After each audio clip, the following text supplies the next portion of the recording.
Hello ഡിയസ്, Gita ഗോവിന്ദം ഒരു ശോകം പ്രൊമോയാട്ടോ. നമ്മുടെ വിജയലക്ഷ്മി നമ്മളെയൊക്കെ വിട്ടു പോകുന്നു പ്രേക്ഷകരെ. അതെ കൂട്ടുകാരെ, ആ ഒരു രഹസ്യം ബാക്കി വെച്ചിട്ട് പോകുമോ എന്ന ചോദ്യത്തിനുള്ള ഒരു ഉത്തരം കൂടിയായിരുന്നു ഇന്നത്തെ പ്രൊമോയിലട്ടോ. നമ്മുടെ ഗീതവും ഗോവിന്ദും അവിടെ ഒരു ഹണിമൂൺ പോലെ ഭയങ്കര പാട്ടും ഡാൻസും ആഘോഷവും ആ ഒരു പ്രണയത്തിൽ തന്നെയാട്ടോ. അതിനിടയിലാണ് നമ്മുടെ വിജയലക്ഷ്മി ഇങ്ങനെ സീരിയസ് ആയിട്ട് ഹോസ്പിറ്റലാണെന്നുള്ളൊരു കോള് ഇവരെ അന്വേഷിച്ച് വരുന്നതും ഇവർ വേഗം നേരെ ഹോസ്പിറ്റലിൽ എത്തുന്നതും. അപ്പം നമ്മുടെ ഗോവിന്ദ് ഭയങ്കരമായിട്ട് കരയുന്നൊക്കെ ഉണ്ട്. അപ്പം നമ്മുടെ ഗീതുവിനെ കാണണമെന്ന് നമ്മുടെ വിജയലക്ഷ്മി പറഞ്ഞിട്ട് ഗീതു അകത്ത് കയറുമ്പോൾ നമ്മുടെ ഗീതുവിന്റെ അടുത്ത് വിജയലക്ഷ്മിയുടെ ആ ഒരു അവസാന ശ്വാസങ്ങളിലൂടെ നമ്മുടെ ഗീതുവിനോട് ആ ഒരു രഹസ്യം വെളിപ്പെടുത്തുകയാണ്. നമ്മുടെ അറയ്ക്കൽ കുടുംബത്തിന്റെ ശത്രുവിന്റെ മകളാണ് രഞ്ജു എന്നുള്ളൊരു കാര്യം.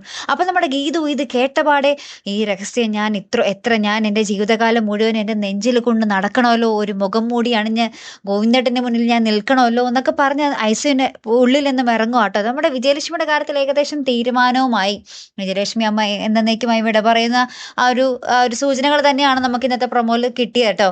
അപ്പോൾ നമ്മുടെ ഗീതു പുറത്തിറങ്ങുമ്പോൾ കാണുന്ന കാഴ്ച നമ്മുടെ രഞ്ജുവും ഗോവിന്ദും കെട്ടിപ്പിടിച്ചിരുന്ന് കരയുന്ന ഒരു രംഗവും കൂടി ആയിരിക്കും. ഇത് കാണുമ്പോൾ നമ്മുടെ ഗീതു കൂടുതൽ തകർന്നു പോകും അല്ലേ. അപ്പം എന്തായാലും കാത്തിരുന്നതിനെ കാണാം കേട്ടോ. അപ്പോൾ അടുത്തൊരു വീഡിയോയുമായി വരുന്നത് വരയ്ക്കും ഗുഡ് ബൈ.